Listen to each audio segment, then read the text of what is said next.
आज की खबर छत्तीसगढ़ के उन हजारों युवा डॉक्टरों के लिए जो मेडिकल के पोस्ट ग्रेजुएट पाठ्यक्रमों यानी एमडी और एमएस में प्रवेश का सपना देख रहे हैं। क्या आप जानते हैं कि छत्तीसगढ़ हाई कोर्ट ने अपने ही एक फैसले को पलटते हुए मेडिकल पीजी एडमिशन के नियमों में बड़ा और ऐतिहासिक बदलाव किया है। जी हाँ, यह खबर आपके करियर और भविष्य से सीधे जुड़ी है। आज हम तफसील से बात करेंगे उस कानूनी लड़ाई की जो बिलासपुर हाई कोर्ट से शुरू होकर दिल्ली के सुप्रीम कोर्ट तक पहुंची और वापस हाई कोर्ट में आकर एक नए फैसले के साथ समाप्त हुई। आखिर क्या है संस्थागत कोटा और क्यों इसे लेकर इतना बवाल मचा था। इससे पहले आप हमारे चैनल को सब्सक्राइब जरूर कर लें ताकि आपको छत्तीसगढ़ की हर बड़ी खबर सबसे पहले मिल सके। नमस्कार, मैं हूं चंद्रशेखर और आप देख रहे हैं नवप्रदेश टीवी। मामले को समझने के लिए हमें थोड़ा पीछे चलना होगा। दरअसल विवाद की जड़ थी छत्तीसगढ़ मेडिकल पीजी प्रवेश नियम 2025 का नियम 11A और 11B। इन नियमों के तहत राज्य सरकार उन छात्रों को पीजी एडमिशन में प्राथमिकता दे रही थी जिन्होंने अपनी एमबीबीएस की पढ़ाई छत्तीसगढ़ के मेडिकल कॉलेजों से ही पूरी की है। लेकिन शुभम विहार निवासी डॉक्टर समृद्धि दुबे ने इस नियम को चुनौती दी। उनका कहना था कि यह भेदभावपूर्ण है। मामला हाईकोर्ट पहुंचा। 20 नवंबर 2025 को चीफ जस्टिस रमेश सिन्हा और जस्टिस बीडी गुरु की डिवीजन बेंच ने सुनवाई की और इन नियमों को असंवैधानिक करार दे दिया। कोर्ट ने तब साफ कहा था कि आप छात्रों के बीच इस तरह भेदभाव नहीं कर सकते। लेकिन कहानी यही खत्म नहीं हुई। राज्य सरकार इस फैसले को मानने के मूड में नहीं थी। सरकार ने तुरंत सुप्रीम कोर्ट का दरवाजा खटखटाया। राज्य सरकार की दलील थी कि यह फैसला स्थानीय छात्रों के हितों के खिलाफ है।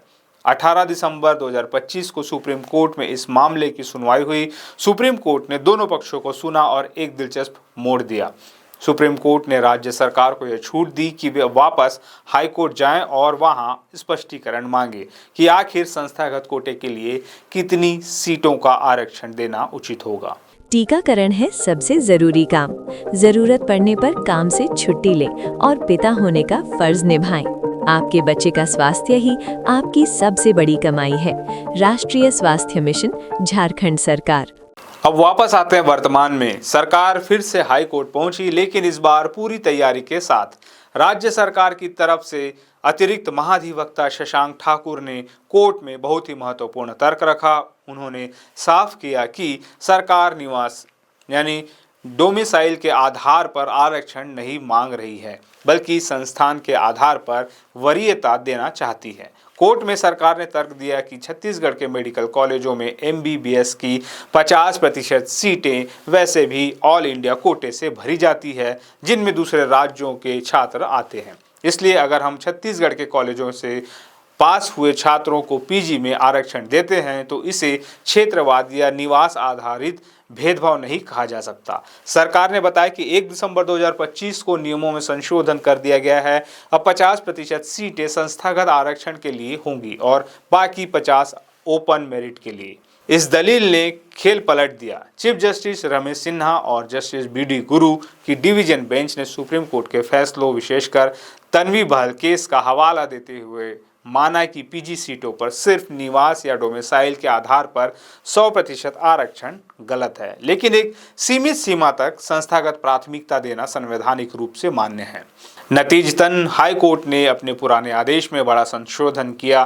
कोर्ट ने उस लाइन को हटा दिया जो राज्य सरकार को वर्गीकरण करने से रोक रही थी।